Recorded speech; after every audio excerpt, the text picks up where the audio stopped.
बिहार विधानसभा के बजट सत्र के दौरान राज्यसभा सीट को लेकर के जो नोटिफिकेशन जारी हुआ था उसमें एनडीए के घटक दलों में भी पशोपेश छाया हुआ है। दरअसल बड़ा सवाल ये बन रहा है कि क्या उपेंद्र कुशवाहा वापस राज्यसभा जाएंगे।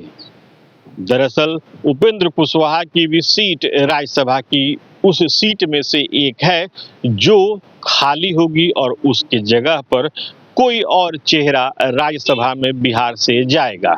सवाल ये इसलिए उठ रहा है कि बिहार के राजनीतिक गलियारे में ये चर्चा जोरों पर है कि हो सकता है उपेंद्र कुशवाहा राज्यसभा ना जाएं। हालांकि उपेंद्र कुशवाहा राज्यसभा जाएंगे या नहीं जाएंगे इसके बारे में उन्हीं के पार्टी के सीनियर विधायक माधव आनंद का कुछ और कहना है। माधव आनंद क्या कहते हैं, आप उनके बयान को सुनिए। देखिए, राज्यसभा का नोटिफिकेशन कल ही आया है और जितनी संख्या हम लोगों की है उसमें तो मैं व्यक्तिगत रूप से आश्वस्त हूं कि 5 का 5 राज्यसभा सीट एनडीए के खाते में जाएगा। अब एनडीए के तरफ से 5 उम्मीदवार कौन होंगे यह तो एनडीए के जब शीर्ष नेतृत्व बैठेंगे तो उस पर जैसो चर्चा होगी। निश्चित रूप से हमारे पार्टी के राष्ट्रीय अध्यक्ष उपेंद्र कुशवाहा जी का भी कार्यकाल समाप्त हो रहा है, हम लोग आश्वानित हैं, लेकिन यह काम जो है एनडीए के शीर्ष नेतृत्व का है। जब एनडीए के सभी शीर्ष नेतृत्व बैठेंगे उसमें फैसला लेंगे कि कौन चेहरा होगा, कौन बिहार से राज्यसभा में जाएंगे, तो निश्चित रूप से आप लोगों को भी पता चलेगा। इस विषय पे अभी बहुत ज्यादा बोलना उचित नहीं है। एक सवाल है सर कि पिताजी के राज्यसभा बेटा को विधान परिषद दोनों क्या लग रहा है? मैंने क्या कहा कि एनडीए के शीर्ष नेतृत्व का काम है। जब एनडीए के शीर्ष नेतृत्व बैठेंगे तो निश्चित रूप से उस पर चर्चा होगी। एक सवाल ये भी है, खबर ये भी है कि चिराग अपनी माताजी को राज्यसभा भेजना चाहते हैं। अगर वो आ जाएंगे अपनी माताजी को लेकर के फिर उपेंद्र जी की तरह कठिन हो जाएगी। अब खबर मीडिया में क्या चलती है उस पर हम क्या बताएं। हमने तो सीधा से कहा ना कि जितनी संख्या बल एनडीए के पास है उसमें हम लोग आश्वानित हैं कि 5 के 5 राज्यसभा सीट एनडीए के खाते में जाएगा।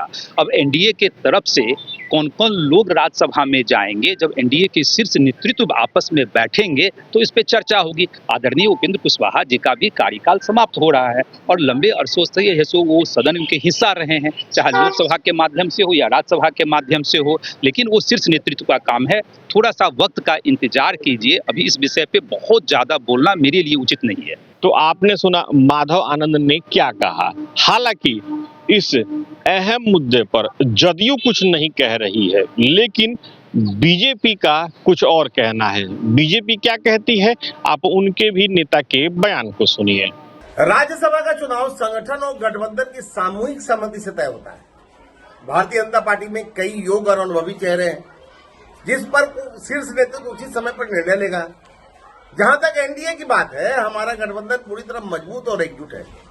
किसी एक सीट से उसकी सेहत पर कोई असर नहीं पड़ने वाला है। उपेंद्र कुशवाहा जी हमारे सम्मानित सहयोगी हैं और एनडीए में सभी दलों का सम्मान है। अंतिम निर्णय सामूहिक चर्चा और राजनीतिक समीकरणों को ध्यान में रखकर लिया जाएगा। विपक्ष बेवजह भ्रम फैलाने की कोशिश कर रहा है, लेकिन एनडीए पूरी मजबूती के साथ आगे बढ़ रहा है। तो आपने सुना एनडीए के अहम घटक दल इस सीट को लेकर के क्या कह रहे हैं। दरअसल पूरी कहानी में ट्विस्ट इसलिए तब आ गया था जब यह खबर भी सामने आई थी कि एलजेपीआर यानी चिराग पासवान की पार्टी रीना पासवान को राज्यसभा भेजना चाहती है। हालांकि इस बात की तस्दीक पार्टी स्तर पे नहीं हुई थी, लेकिन ये चर्चा जोरों पर थी। रीना पासवान राज्यसभा में जाएंगी या नहीं जाएंगी इसके बारे में एलजेपीआर की नेता का कुछ और कहना है। उनका क्या कहना है, आप उन्हीं के शब्दों में सुनिए। देखिए, राष्ट्रीय अध्यक्ष माननीय श्री चिराग पासवान जी कई मंचों से यह स्पष्ट कर चुके हैं कि उनकी माताजी राजनीति में सक्रिय नहीं रहना चाहती हैं। स्वर्गीय रामविलास पासवान जी के 50 वर्षों के बेदाग राजनीतिक काल में जब वो सक्रिय नहीं रही तो अभी वो तो खैर गुंजाइश ही नहीं है, उनकी चाहत ही नहीं है। हाँ, लेकिन वो एक अदृश्य साहस, अदृश्य शक्ति के रूप में हमारे राष्ट्रीय अध्यक्ष और हमारी पार्टी के लिए हमेशा मौजूद रहेंगी। धन्यवाद। तो आपने सुना एक सीट के इर्द गिर्द कितनी राजनीति की कहानियां घूम रही हैं।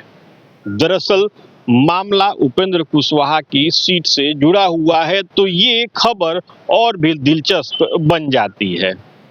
नोटिफिकेशन जारी हो चुका है और एनडीए के घटक दल अपने अपने गुणागणित में लगे हुए हैं।